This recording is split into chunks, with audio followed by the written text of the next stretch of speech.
Hello and welcome back to Modern World History. In this video, we're still looking at this transition to the modern world, but really, we're at the end of that discussion, and I know that we haven't done it justice. There's so much more that we could talk about and probably even need to talk about to really understand how we've gotten to where we are over the last few decades. But the one thing that I think is probably, if I had to lump it all into one big overarching concept that really ties it all together the most, it's this concept of globalization. It's the idea that we are all part of this one planet Earth as a global community, and we're more interconnected and interwoven with one another, despite our differences, than we have ever been. And that ain't going away, no matter how you feel about it. We're in it together, and we're in it to win it or to lose it, however you want to see. So what we're going to do here is we're going to talk about what globalization is, and then we're going to look at some of the problems it poses and some of the good things that it brings us. And then we're going to try to connect it together and look at some of the problems and what we have facing our world today and how we're going to have to solve these things together. And that's going to catch us up with where we are. You'd have to take a geography class in order to fully understand this very concept and figure out what the answers to all these world problems are. So, let's get started. Globalization is driven by economic interdependence, and it also has cultural and political ramifications. In fact, literally, you can break globalization down into economic globalization, cultural globalization, and political globalization. Usually, I'm just going to tell you, when we talk about globalization, we're focusing on economic globalization. And nevertheless, all of these different kinds of globalization are interrelated with one another anyway. So what I have here is I've got a bunch of different pictures of random stuff. I've got McDonald's. It's clearly not in the United States. I've got the North American Free Trade Agreement, NAFTA, okay, the OPEC countries, bean to bar, and the different bean belt things that shows the production of coffee and cocoa across the earth. All of these things, they might be connected in some way. They might look like totally different concepts, but they all reflect what we mean with when we say globalization. And so let's take a look and break it down.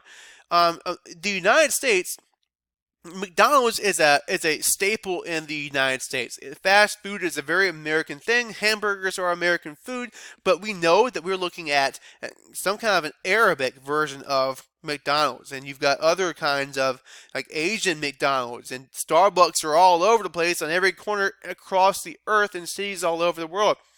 And so it represents this togetherness, because everywhere you go and everywhere you experience McDonald's, you experience both the local diversity of an area as well as the America, right? It's Americanization. It's American culture. So McDonald's is a symbol of what it is to be American, and yet if you go into India, you can't get beef burgers because they have taboos against eating beef. You go into Israel, you're going to have a different kind of McDonald's, or anywhere else you might go. McDonald's is going to be what it is, but it's also going to reflect the local diversity of that particular region where it exists. And sometimes McDonald's will go places and they won't be successful because the people there just don't want it, right? And so globalization is all of that. The North American Free Trade Agreement represents the connections that exist between United States, Canada, and Mexico on a regional scale. OPEC, if you look at this, the thing that all these countries have in common is that they are huge oil producers, and so they literally get together as a group, as a global entity, to determine how much they're going to sell oil for, so they can keep prices fair, and also so they can all mutually benefit from the limited resource. And then finally, when we look at this bean to bar, we're looking at commodity chains. Commodity chains, or the process by which the crop, the coffee bean or the cocoa, coffee bean or cocoa bean, either one. I think we're looking at coffee here. They come from a place in the tropics where it can be grown, because let's face it, we're not really growing coffee outside of the tropics. But we drink the mess out of it, right? And so the commodity chain explains how it goes from these areas where it's produced to your table or to the store so you can buy it and then fix a cup of coffee in your Keurig. That's globalization at its most basic. I mean, that's just what that's what it is. Um, and so all these different things show that same thing. We can't get coffee without growing in the tropics. Meanwhile, you also have most of the world's poverty living in this region here. Okay, and the people that are drinking coffee live in the richer, developed worlds. Uh, People that grow coffee don't drink it nearly as much as those who can afford the luxury of coffee. So we also have that dichotomy that exists here as well with globalization. So when we look at the pros and cons of a globally connected world, there's a lot of pros and there's also a lot of cons, and they are both worth looking at and investigating. So we actually are going to kind of break it down, and we're going to look at the pros first. So all countries are better off all countries are better off now, I should say, than before modern globalization. Let me add that in. And that doesn't mean that all countries are well off or that all countries are rich and all that. I'm not saying that. What I'm saying is that even though globalization has led to a greater wealth division than ever before, it has elevated the poorest of the poor to be not as poor today as they used to be. There's also cheaper goods in developed countries. All right, so we can afford things because we don't spend as much in shipping, we don't spend as much in production costs, and so it's made goods more attainable and cheaper for us. There's also more access and availability of goods. We can go to the store and get like kale or stuff that it doesn't grow local to us whatsoever, but we have ready access to goods like that. And this is one of many different examples. We have new access to cultures, new spread of cultural art and entertainment. A good example of this would be K-pop. I don't know if you guys ever know what that is or not. I'm sure you've all been subject to it. Gangnam Style was a cool song, 8 or 9 years ago. It's an example of K-pop, or the diffusion of Korean popular culture into the United States mainstream. That's just, again, one of many examples. We have more access than ever. There's also efforts recently of, say, the Cherokee Indian Nation to preserve and bring back, revive their language using computer technology and their education system. So you see a bunch of different cool things like that kind of bring us together as one and yet highlight our differences as culturally unique people groups. We also have increased cultural understanding because of those interactions, because of the internet, because of the news. We have connections between countries that increase peace and reduce conflict. Supranationalism and trade blocs enable everyone to mutually benefit from good trade deals and from the process of globalization, and then also technological innovations. Instant transfer of information through social media or through the news or whatever it might be. I mean, it was weird for news organizations to experience the impact of social media.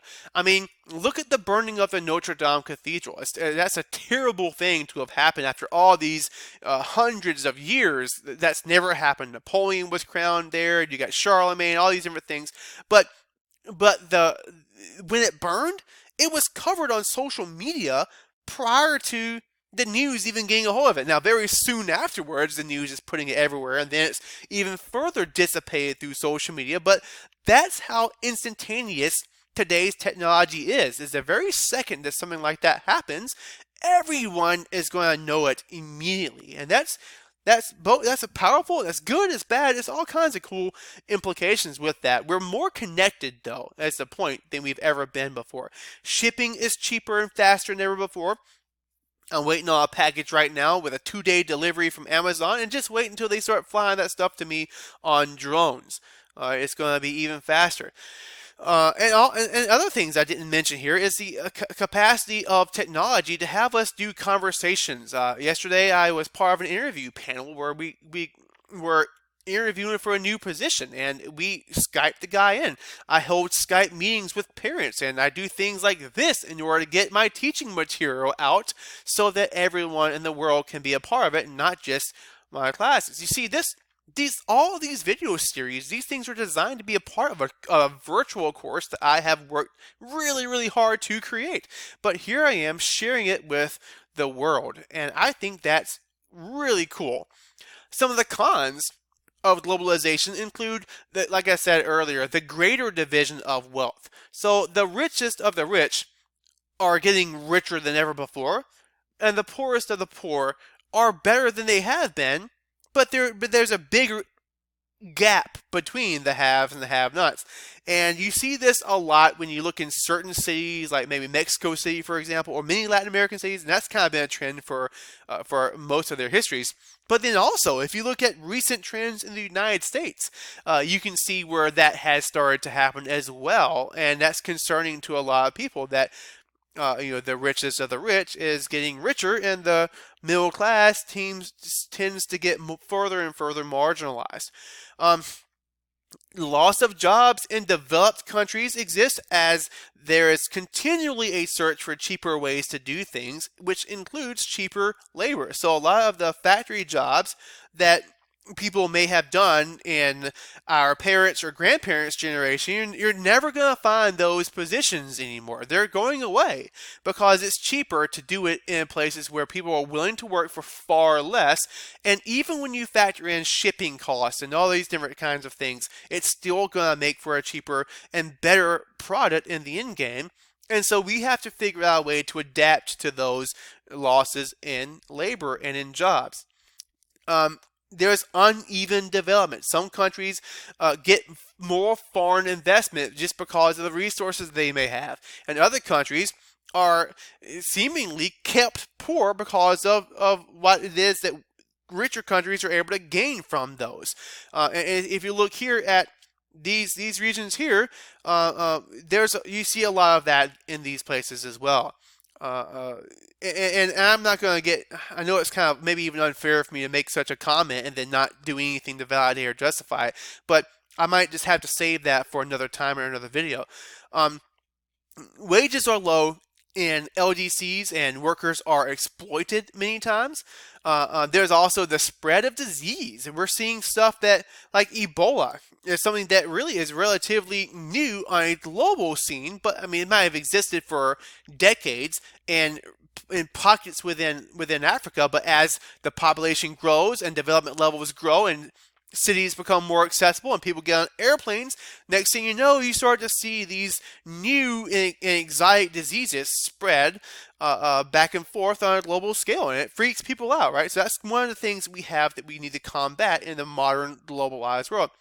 And also, I think probably the most terrifying, if you look at the news right now in the United States, is the spread of radical ideas. And this is both globally as well as domestically. We have a problem where we can't figure out how to stop public shootings, school shootings, public shootings of any kind, and we can't seem to figure out a way to iron out the issue that causes these things to happen. And so that's just domestically within our country. And then on a more global level, you've got things like ISIS and radical Islam and things like that, that these ideas are easily able to be disseminated among the masses, and it catches on to people that maybe don't have any sense of hope in the current system, and they look for answers in these radical ideas. And then finally, the loss of cultural identity, I think, is probably one of the bigger and most obvious things here. Language is one example. Way of life, dress, traditions. As globalization makes its way across the globe, literally, it makes its way in the more dominant form. The United States are the ones singing McDonald's. The United States are singing the clothing fads. Popular culture is directed largely by countries that are well off. And so countries that are poor that come into contact with popular culture, they're more likely to conform to the cultural ways that dictate that popular culture. And so it's the same with education. If you want to have an opportunity to to live well, to enter into the middle class, to have a good job, or to be a part of the global system, the odds are pretty high that you're going to have some kind of Western education in order to do that. And largely, sometimes this might mean ditching your culture and your heritage and your language for English and for an English way of life, or a Western way of life, at the expense of your culture and traditions. And so you see a lot of this. There's an awesome TED Talk called something about cultural diversity. If you go on YouTube and you do cultural diversity TED Talk, I think the speaker was a guy named Michael Gavin. It points perfectly to what it is I'm trying to say here. Is you have to give up who you are inside and as the history of your ancestry in order to sometimes fit in to the globalized world. And so there is going to and then there's also this idea of, in geography, of placelessness. Placelessness. Okay? And everywhere you go, the cityscape, the suburbs, they all tend to look the same. You go to Target, it's going to have the exact same layout everywhere you see it. Walmart is going to be everywhere. Starbucks and McDonald's are ubiquitous. Cell phones. There's no... You show a picture of one city and show a picture of another city on the other side of the world, and sometimes they look so similar that you can't really tell if there is even a difference at all. And so all of this with globalization and with our interconnectedness on an economic and cultural scale also puts us together in the way we live in conjunction with the environment and how we treat the world in which we live. And I think that this right here is where we suffer from the least amount of the biggest impact of a lack of education, and that is on modern issues such as climate change and sustainability. This right here is Ban Ki-moon. He's the former UN Secretary General. And I put this quote on here because I feel like he summarizes it very, very well. We are the first generation to be able to end poverty, and the last generation that can take steps to avoid the worst impacts of climate change. Future generations will judge us harshly if we fail to uphold our moral and historical responsibilities. And really, when you look at that one quote, it kind of summarizes the heart of what we face moving on. We do want to elevate everybody to a new standard where there's no poverty and everyone has something to eat and everyone has opportunity and lives in a safe world and environment where they can share in the resources that we have at our disposal. But climate change is the product of industrialization the way we've always done it. It is the product of how we live our lives.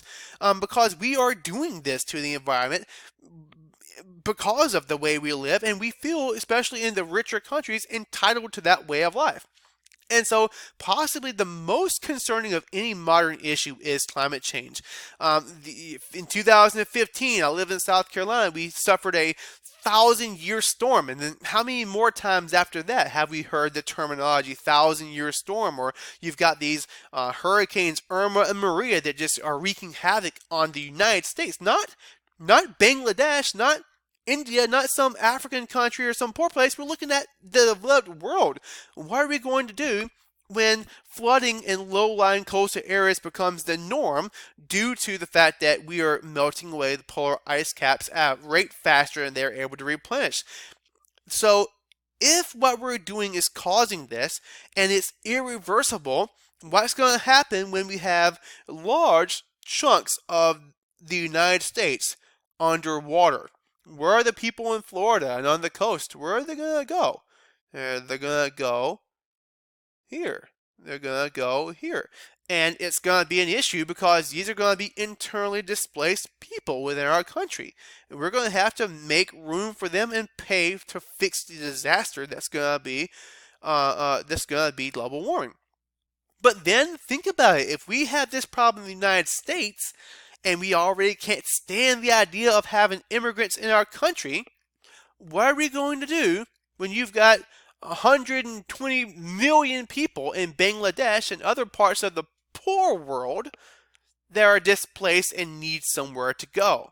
So it's going to happen if the temperatures continue to rise and the sea levels rise, disasters get worse. You're going to start seeing, due to environmental issues, the displacement of hundreds of millions of people across the earth that could result in a deep and huge change in the way that we live our lives. And so, part of the discussion has to do with how are we going to live and how are we going to manage our energy needs? Well, first of all, we have to move towards something cleaner, something cheaper, something more sustainable. And this word sustainable simply means that it's going to be good to fix the problems we have today, and then later on it's not going to cause more. And fossil fuels are not the answer to that. So how can we develop countries, or how can poor countries develop without fossil fuels? After all, that's how the West did it. That's how the US and Europe developed. Okay, can everyone live like we do in the United States? China has a middle class that is bigger than the entire US population, and it's still growing. And India is right behind them, and their middle class is growing. And in all parts of the world, their middle class is growing. And all of them are going to want beef, and all of them are going to want to drive cars, and all of them are going to want clean water, and all of them are going to want air conditioning. And can we all live like that with the resources that we currently use? We need to find alternatives. In terms of the environmental concerns, desertification. Even now, right now, as to date this video, the news is all about the burning Amazon rainforest, the desertification, the deforestation, all these different things that are going to exacerbate all the issues that are interconnected. If you take away the rainforest, desertification is going to be on the rise. Global climate change is going to be on the rise. All these things are going to get even worse than it already was. Fresh water, by 2050 or by 2070, next few decades, no matter how you slice it, fresh water is probably going to be the world's most sought after natural resource. Biodiversity, we're killing off species all the time to make way for human needs like new agriculture. That's exactly, by the way, part of what's happening in Brazil right now in the Amazon. And there's also the question about, will GMOs and will herbicide help us to produce more food with less land in order to solve the problems with the inequality of food distribution in the world? So I want to wrap up by talking about sustainable development. And historically, I mean, I guess in 2000, we had the creation of the Millennial Development Goals. I think I've got this backwards here. I have this backwards. Yeah. So it should be the SDGs to the MDGs. I thought that I fixed that earlier. I guess I got mixed up when I wrote these notes out. But let me write that correctly real quick. MDGs to SDGs. So the Millennial Development Goals were at the end of the millennium in the year 2000, were these goals that the world collectively agreed that we were going to do.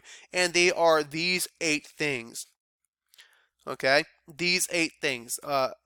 Have we achieved those goals? And you can pause the video and look at them. I know I'm running really long. I need to finish up. But largely, you could say that we were very successful in our approach with the Millennial Development Goals. We did reduce poverty substantially. We have the majority of people in the world finishing out primary school. Women are still unequal to men, but they're in a better position than they've ever been at a global level. Child mortality rates have gone down substantially, meaning that more kids are living from being an infant all the way up to adulthood and not dying by the time they're 5. Maternal mortality has risen, meaning has fallen, meaning that most of the time when a mother, even in a poor country, has a baby, she doesn't die from it. HIV and malaria has declined substantially, resulting in millions of lives being saved. Sanitation has improved worldwide, and economic trade has improved a lot, but the focus is still primarily on elevating MDCs. So today, the Sustainable Development Goals, or the SDGs, have replaced the old goals that had like a 15-year expiration, but are all centered on sustainability. Every single one of these things rings with the effort to find something that will work today,